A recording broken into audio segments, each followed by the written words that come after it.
تو معاف کرنا یار، اگر آپ انگریزی نہیں بولتے یا اگر آپ کی چمڑی سفید نہیں ہے انگریزوں کی طرح تو آپ کبھی سچ نہیں بول سکتے. آپ ہمیشہ سے جھوٹے ہو.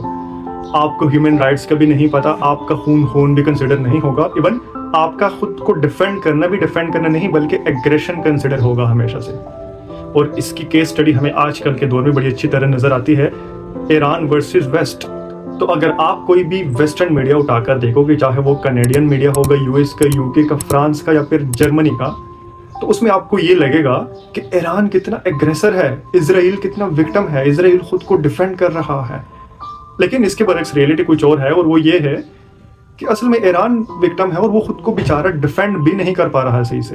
اس کے سارے نیوکلیئر سائنسدانوں کو مار دیا, ان کے سارے نیگوشیٹرز کو مار دیا جو کہ نیگوشیشن کر رہے تھے, ان کے لیڈرشپ کو مار دیا. ابھی 2 دن پہلے اس کے نئے آرمی چیف کو بھی مار دیا. اتنا ویکیوم انہوں نے کریٹ کر لیا کہ اب کوئی بننا ہی نہیں چاہے گا وہاں پر لیڈر. تو وہ اتنا وکٹم کنٹری, اس کو اتنا ایگریسر کر کے دکھایا جا رہا ہے. یہ ہے بدولت ویسٹرن میڈیا کا. اور مین سوال یہ ہے کہ یہ اسرائیل اصل میں چاہتا کیا ہے ایران سے, مطلب کیوں اس کو مار رہا ہے. تو اس کے صرف ایک ہی آنسر ہے کہ اسرائیل یہاں پر رجیم چینج کرنا چاہتا ہے, یعنی ملاؤں کو ہٹانا چاہتا ہے دیسی لبرلز سے. تو اس میں کیا مسئلہ ہے؟ مسئلہ یہ ہے کہ یہ ملا جو ہے, یہ جو اسرائیل غزہ کے لوگوں کو ایسے چٹنی بنا رہا ہے, وہ چٹنی بنانے نہیں دے رہا, تھوڑی سی رکاوٹ کریٹ کر رہا ہے. پھر بھی چٹنی تو بن رہی ہے لیکن رکاوٹ کریٹ کر رہا ہے یہ ملا. تو ملا کو نہیں چھوڑنا, لیکن اس کو جامہ پہنایا جا رہا ہے کہ ایران کے پاس تو نیوکلیئر ہے. حالانکہ ایران جو کہ NPT کا سگنیٹری ہے, وہ IAEA آرگنائزیشن کو اپنے کنٹری کے اندر الاؤ کرتا ہے, ہر قسم کی انویسٹیگیشن کی اس کو اجازت ملی ہوئی ہے. اور وہ خود کلیم کر رہا ہے آرگنائزیشن کہ ایران کے پاس کوئی نیوکلیئر نہیں ہے, جبکہ اسرائیل NPT کا سگنیٹری بھی نہیں ہے, وہ IAEA کو الاؤ بھی نہیں کرتا اپنی کنٹری کے اندر. تو رانگ نمبر کون ہوا؟ اور اس کے بعد آتے ہیں ہمارے معاشرے کے اندر کچھ ایسے بلائنڈ لبرلز, بلکہ میں ان کو لبرل نہیں کہوں گا, جو کہ اس ورڈ کی بدنامی نظر آتی ہے ہمیں, کیونکہ لبرل ورڈ بہت اپنے اندر انسانیت پسندی رکھتا ہے جو کہ ان میں ہمیں نہیں نظر آتی.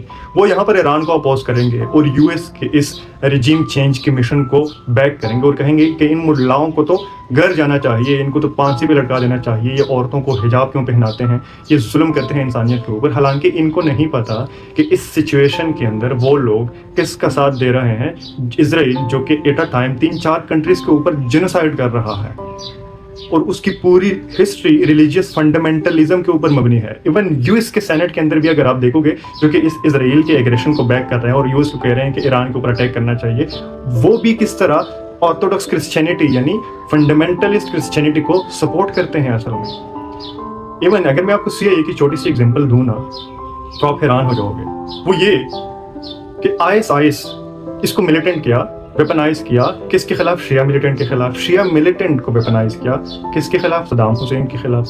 اور صدام حسین کو ویپنائز کیا کس کے خلاف؟ ایران کے خلاف. ایران کے خلاف کیوں؟ کیونکہ ایرانین ہم سے نفرت کیوں کرتے ہیں؟ کیونکہ ہم نے ان کی رجیم چینج کی تھی. کیوں چینج کی تھی؟ ہماری مرضی, because we have the divine right to do ایوری تھنگ. تو آپ اس چیز کو اگر بیک کرتے ہو تو معاف کرنا, دنیا میں سب سے بڑے باطل تم ہو, سب سے پہلا مٹنا تمہارا بنتا ہے.